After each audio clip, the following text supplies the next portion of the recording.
Hello friends, welcome to my channel. This is CS Priyanka from CS Priyanka's professional classes. Uh, Today I'm with this video on the topic skills of business for CS Foundation students from the subject business environment and law. So let's start. Scales of business. What do you mean by scales of business? Actually, business, in the last videos, we have explained or we have read about the business types of business organizations and many things about business environment, etc. Now in this video, we are going to discuss about the size of business. Their business can be of different sizes. It may be small, medium, large. So these in one word we denotes or we say like it's a scale of business or what are the scales of business. So scale is nothing but a size. So here in this chapter we will study about different scales of business, that is different size of business, such as small scale, medium scale, large scale, etc. And also we will focus on the factors which are going to distinguish from one scale to another scale. That means we are also going to discuss about the difference between small scale industry with medium scale industry or with medium with large, etc. or vice versa. Let's start with micro enterprises. What do you mean by micro enterprise? Micro enterprise is generally defined as a small business. So macro.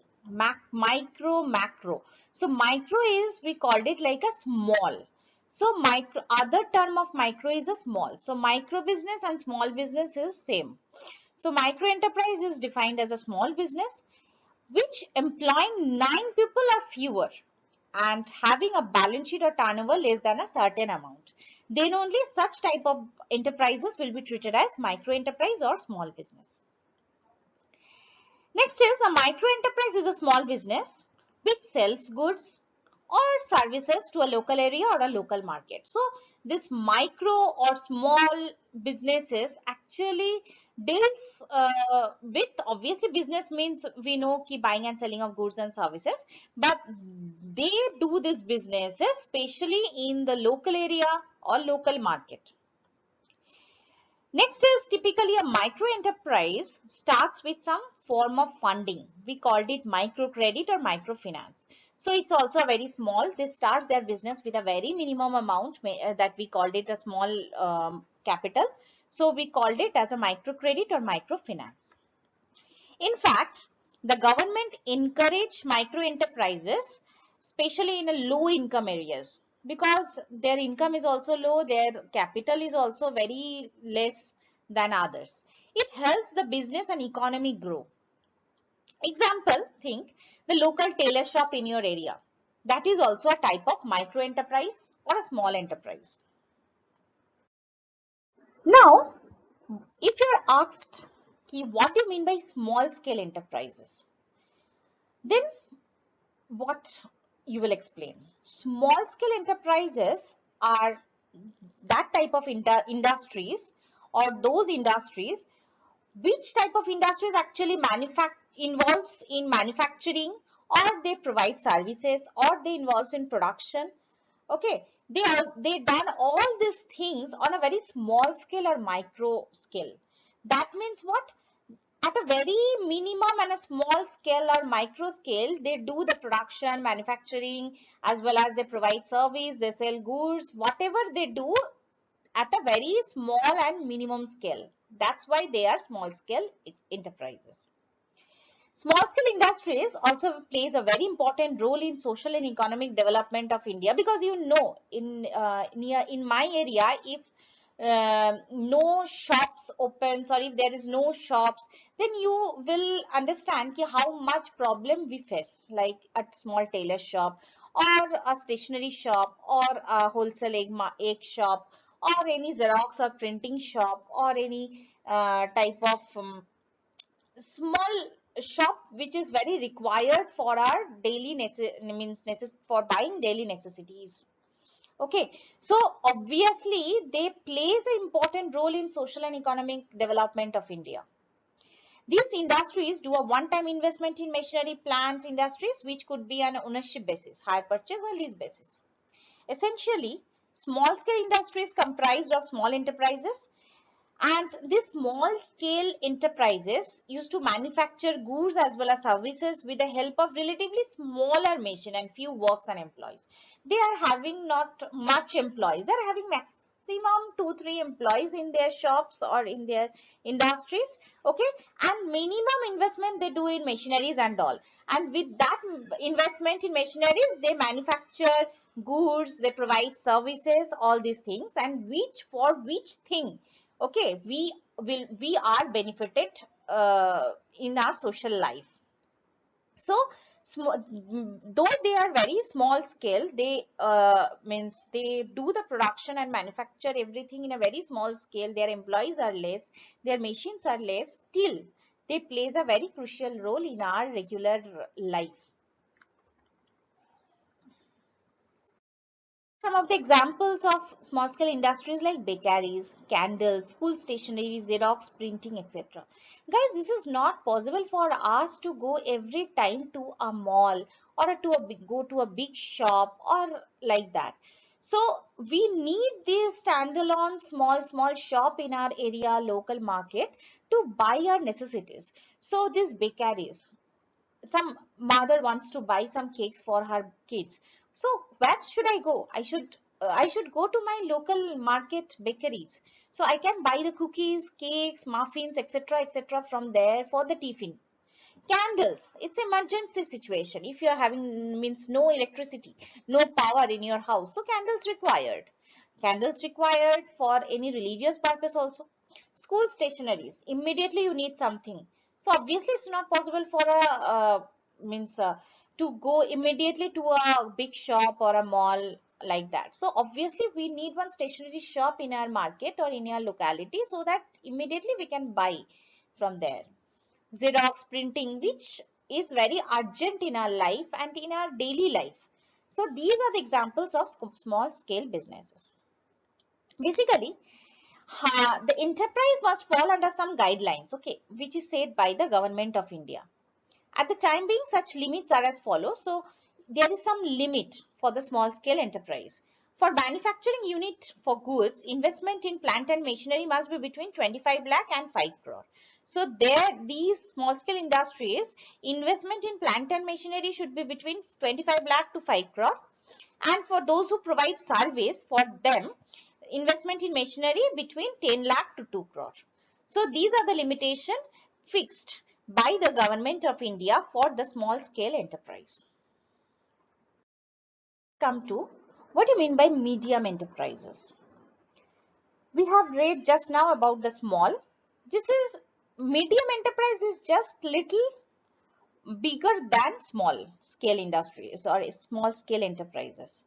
So let's see. The enterprises engaged in manufacture or production of goods pertaining to any industry specified in the first schedule to the Industries Development and Regulation Act 1951. So this is the regulation mentioned. Please concentrate on this regulation, because though you are going to get the MCQ questions on this chapter, so this is important that these enterprises engaged in, for example, manufacture or production of goods and all, but where it is specified in this act. So this act means this industries first schedule to the Industries Development and Regulation Act 1951.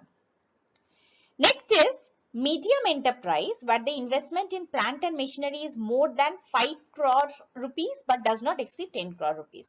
So here also limitation is fixed. Limitation is between 5 crore to 10 crore. Okay, so the limitation, the investment, medium enterprises cannot invest in plant and machinery, okay, more than 10 crore rupees. Thirdly, the enterprises engaged in providing or rendering services where the investment in equipment is more than 2 crore rupees but does not exceed 5 crore rupees. So that means That means whenever the engaged whenever such type of enterprises, that is medium enterprises, they are engaged in providing services or rendering services. One is they are providing goods, that means buying and selling of goods, and other thing is they are providing or rendering services. In such cases, their investment in the equipment should be between 2 crore to 5 crore. So it cannot be more than 5 crore. And guys, I have not included this. You can write when like the example of medium enterprises, that is, you can say furniture shop, jewelry, clothing, or other consumer durables like this. So these are the shops coming under the medium enterprises, medium scale in enterprises. So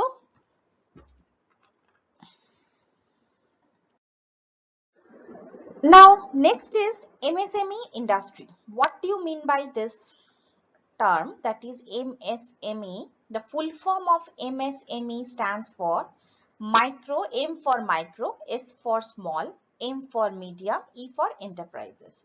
So this is nothing but a micro, small and medium enterprises. In accordance with the Micro, Small and Medium Enterprises Development Act in 2006, the enterprises are classified into two divisions. Okay, so what are those two divisions? One is manufacturing enterprises engaged in the manufacturing or production of goods in an industry. Okay, so either they will manufacture, they will engage themselves in manufacturing or production of goods in any industry. So that this type of industry are known as MSME industry. Next, we are going to discuss on an important topic, that is role of small scale industries in the Indian economy. What are the roles of small scale industries in Indian economy? So small scale industries are important because it helps in increasing employment and economic development of India.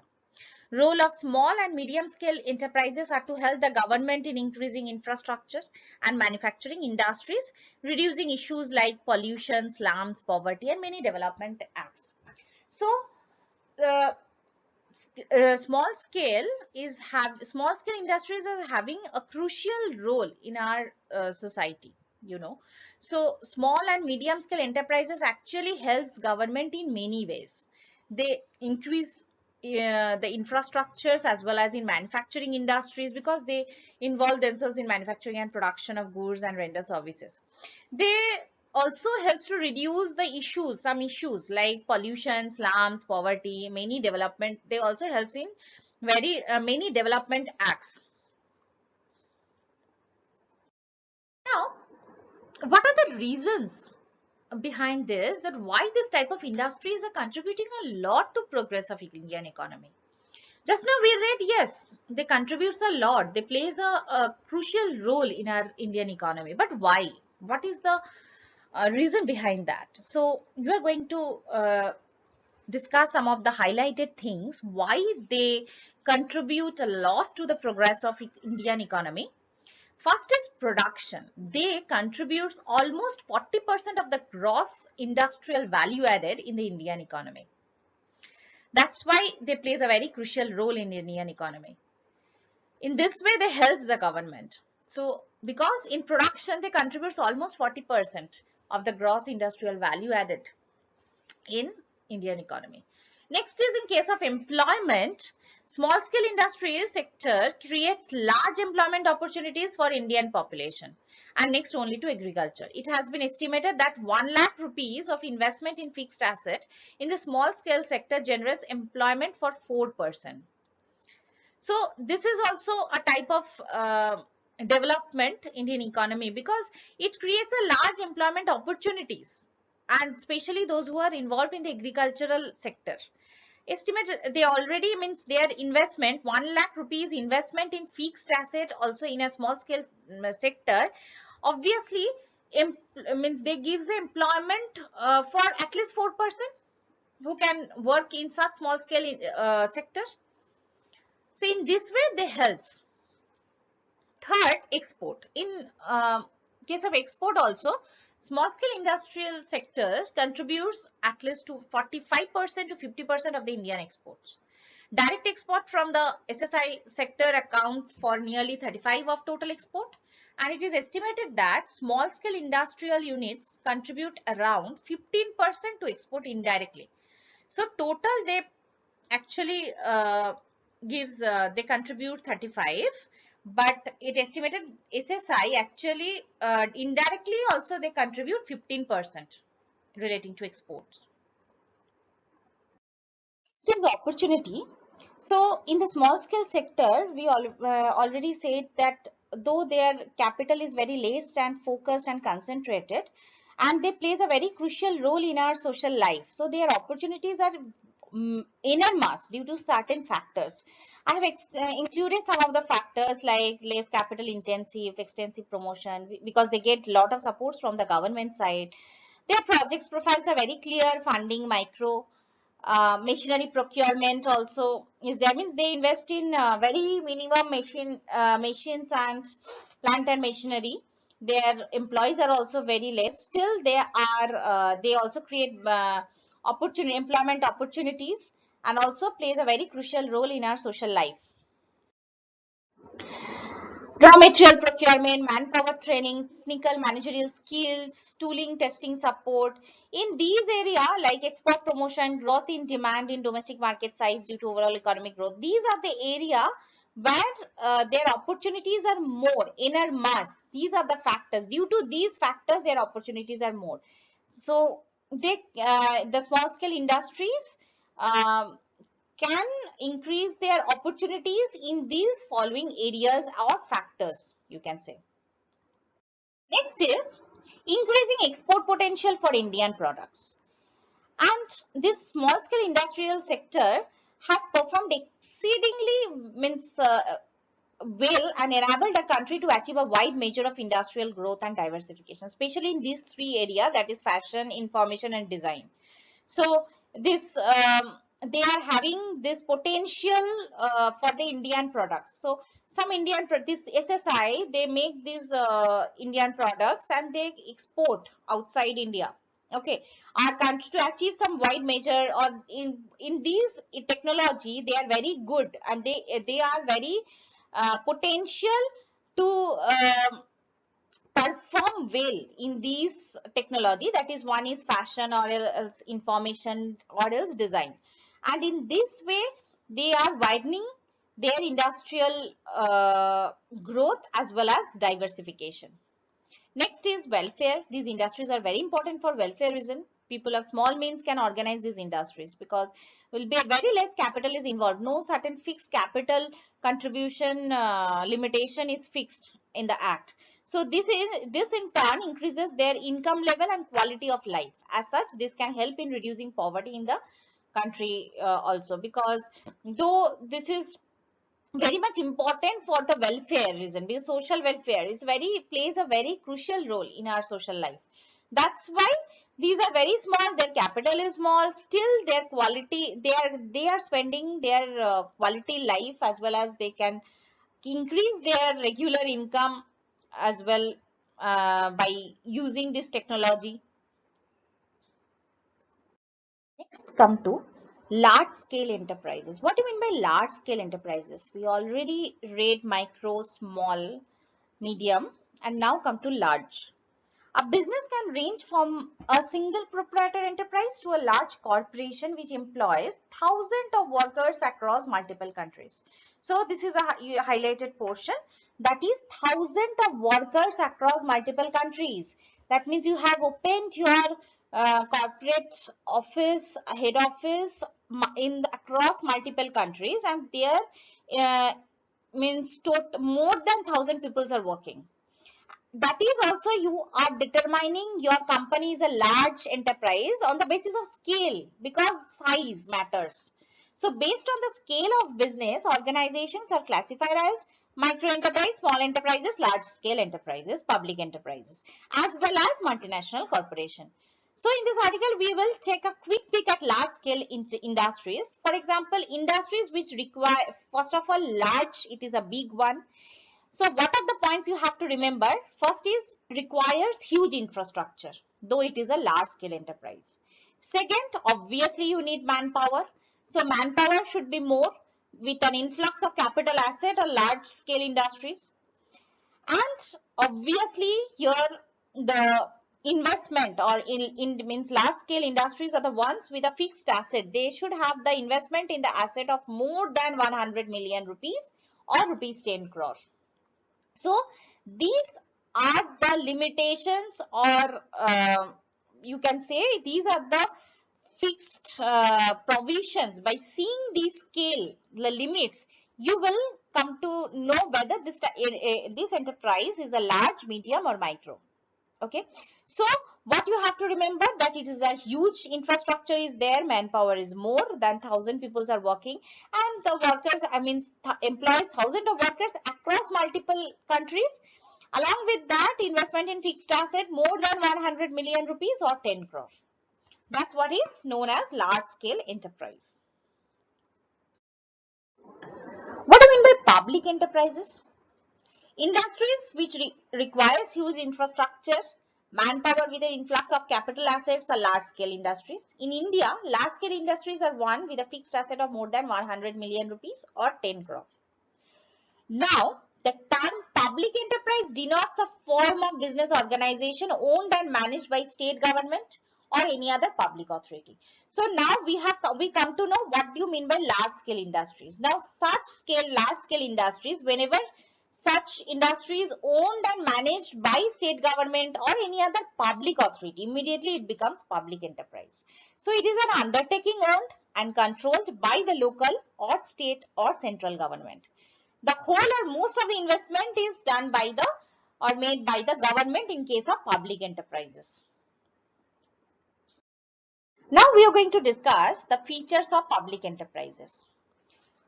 First feature, they function under the direct control of the government, obviously, because any large enterprises which is owned or managed by the government and maximum investment is done by the government, such enterprises is known as public enterprises. So here they are direct control of the government, and obviously they are established under statutes and Companies Act. Therefore, public enterprises are autonomous and semi-autonomous in nature. This is not a company as per Companies Act. So the main thing is state or central government can control a public sector enterprise. No other authority can control other than this state or central government.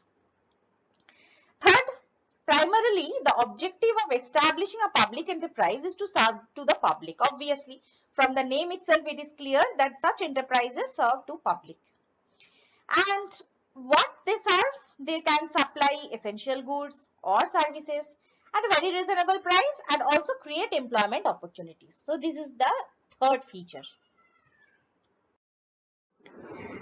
Fourth, that is a public enterprise endeavors to serve all section of people in the community. They cannot do the difference, or they cannot make any difference between the classes of people. So they are eligible or they are liable to serve the people in the community and all section of people in the community. They cannot make any difference between the people or in the people in the community.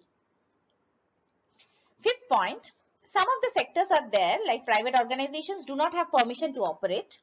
Therefore, the public sector enterprises enjoy a monopoly operation. For example, the state enterprises have a monopoly in energy production, railway, post, telegraph services, such like public enterprises. So they provide service to the public, but their enterprises enjoy the monopoly operation. Monopoly means single. No one is going to interfere. Second party is not there for the interference.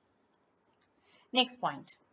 Sometimes the country receives financial and technological assistance from the international community for the development of industries, and these grants are applied through public enterprises. So whenever the country receives the money from the international, from the outside country for the development of the industries in India, in such cases the money or fund comes through the public enterprise. Next, public sector enterprises are liable to the general public for their actions. This public means a general public. They cannot make difference. Okay, between this meaning of public is nothing but it's a general. These enterprises actually helps in the implementation of the economic plans and policies of the government. Though they are fully controlled and regulated by the government, obviously their implementation is also, they helps also in the implementation of economic plans as well as the policies of the government. And obviously their investment is done by the government, they are controlled by government, and government makes the primary investment in public sector enterprise. So however, they arrange finance for the day-to-day operation, making it financially independent. So every day-to-day finance they actually is arranged by the public sector for operating or to be a financially independent. Now, organizations of public enterprises. So what are the organizations are treated as a public enterprises? Very important. First is departmental undertaking, which is primarily used for providing essential service like railways, postal services, etc. to the general public. A ministry of government control such as organization in the same way as any other department in the government. So these services, like railway, postal service, essential services, whichever is given to the public, general public, we called it departmental undertaking. This is a type of public enterprises. Next, come to statutory or public corporation. Statutory or public corporation, you know, it is like a parliament or a state legislature creates such body, this corporate body, through a special act by fixing their functions, powers, pattern of management. Everything is fixed by the parliament as well as state legislature. And we called it as a statutory or public corporation. So some examples are there like LIC, UTI, State Trading Corporation. So these are also a type of public enterprises which are coming under this organization, statutory or public corporation. We called it under public enterprises. Next is thirdly, government company is also a type of public enterprises. Though government company is also like that, ki at least 51% or more control is there by the government. So government company is a company in which the government holds at least 51% of the paid up share capital. So in such cases, we call such type of companies a government company. And whenever government is holding at least 51% of the paid up share capital, immediately such company is also turning into public enterprises. And obviously such government companies registered under Companies Act as per Act. So further, all the provisions of the Act are applicable to such company. Some example are there under public enterprises like Bharat Heavy Electrical Limited, Bharat Electronic Limited, etc. These are also a type of government company and also coming under the government's public enterprises. These are also a type of organizations are there of public enterprises. Finally, multinational corporations, we called MNCs. What do you mean by multinational corporation?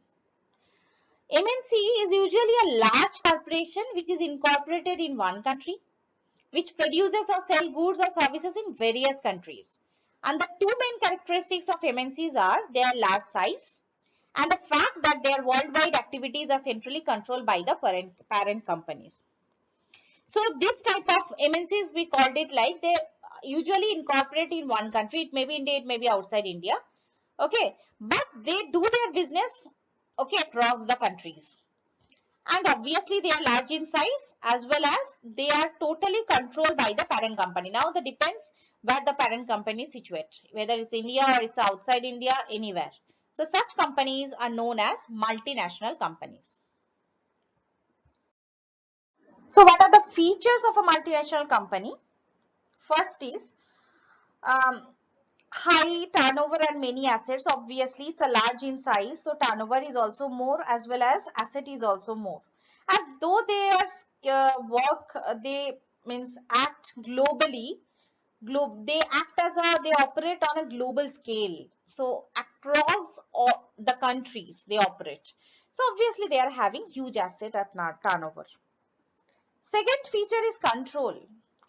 MNCs have unity of control. So because they are having lot of branches across the countries and they have many branches in many countries, and actually the main control will remain with the head office, okay, in the country of origin, means in the country where is the origin, where the head office is situated, that office is going to control all other offices in different countries. Next is technological advances. Most companies invest in invest huge money in their research and development. Multinational companies having money capital, okay, and they invest such capital in research and development department to invent, discover new technological marvels, etc, etc, etc. So obviously they are very high in technological advantages, so they are having this opportunity, okay, because as they are having, they can invest huge money as they are operates across the country, and their turnover is also high, they are having high means huge assets. So obviously they can invest in proper research, means they can invest in the research and development department for technological purposes. Next is management by professionals, because though MNC is a large company, competent and capable individuals are there. So MNC is run by a very competent and capable individuals, professionals, and they have a suitable managers to take care of the business operation, technology, finances, expansion, etc. Their expertise, okay, their qualified people are sitting in the MNCs to run the company. Next is it's a very aggressive market. MNCs can spend a lot of their money on marketing, advertising, as well as promotional activities. So aggressive marketing allows them to capture the market also and sell their product globally all over the countries, across the countries. Next, let us discuss some of the advantages of multinational company. For example, like MNCs boost their economic growth. Okay, they bring new innovations and technological advancement also, because they are having capital, they can invest in research and development. And thirdly, see, they have enormous capital to invest R&D. Others are other companies, those who are not MNCs, they don't have such capital to invest in this purpose or in this department. Next advantage is they can promote maximum utilization of the country's resources. And also MNCs also helps to promote bilateral trade relation between countries, because though they operate across the countries, they're having many offices in many countries. Though if, all the offices are runs or controlled by the parent company, still their relationships are very strong, so they can promote the bilateral trade relationship between the countries. These are the advantages of MNCs. Finally, what are the disadvantages of multinational company? Disadvantages is MNC is very profit motive. They only has a profit motive. They don't understand anything other than profit. And their interest may not align with the national interest. They cannot think about national things. They cannot think about normal public. They cannot think about the people, those who can't afford the thing. So they are very always they are having a profit motive. That's a one at disadvantages. That's why what happened, they cannot think about the national interest of the host country, and which is very much harmful to their economy and development. Sometimes we should think differently, but multinational company cannot. Next is, in some of the host countries, the presence of MNCs can restrict competition. They cannot restrict because MNC is there. This is one of the disadvantage. They also charge heavy fees because they're having a profit motive now. They always think about money, so they also always charge heavy fees, charges in their host countries, and move all the profits to their home country. And this outflow of foreign exchange can be detrimental to the host country. Detrimental means tending to cause harm. Whenever your mentality is always profit, profit, profit, profit, you are not thinking about the others or host countries, their betterment, or their whether they can afford or not, anything you are not, means you are not aware of. So in such cases, what happen, whenever you are charging high fees, it may cause harm to the host country. We call it the detrimental. You can write the meaning of detrimental, that is tending to cause harm. So there, this mentality may cause harm to the host country. And finally, they also use tactics like transfer pricing. This transfer pricing things under tax, they use very much to avoid heavy tax liabilities. So these are the main disadvantages of the multinational companies. If you run a multinational company, So you will see all your mentality will become like profit, always profit. So whenever they are in a profit, always they will try to avoid heavy liabilities, because they are always profit. Now from where they can save a little money, 1 rupee also they can save, that is also okay for them. So they also use all these type of things like transfer pricing. These tactics also they use, like in taxation and accounting. This, what is transfer pricing? This is also rules and method for pricing transaction between, like between enterprises under common ownership or control. There also they use those techniques. So used when the individual entities of large multi-entity firm are treated as measured as separately. Okay, they charge separately. Okay, so what they called, they transferred the price from one unit to another unit. So this is transfer pricing, like the value which is attached to the good or services, that is transferred between related parties. So they don't want to bear the means they don't want to pay the money alone. So what they will do, they will share with the other party. So in this way they are going to avoid the heavy tax liability. That is actually transfer pricing. So thank you. Hope you will be benefited from my video. If you like my video, please don't forget to like, share and subscribe my channel. And I have already uploaded the MCQ on this topic, that is skills of businesses. Please do that class from my channel. Thanks again. See you soon. Bye.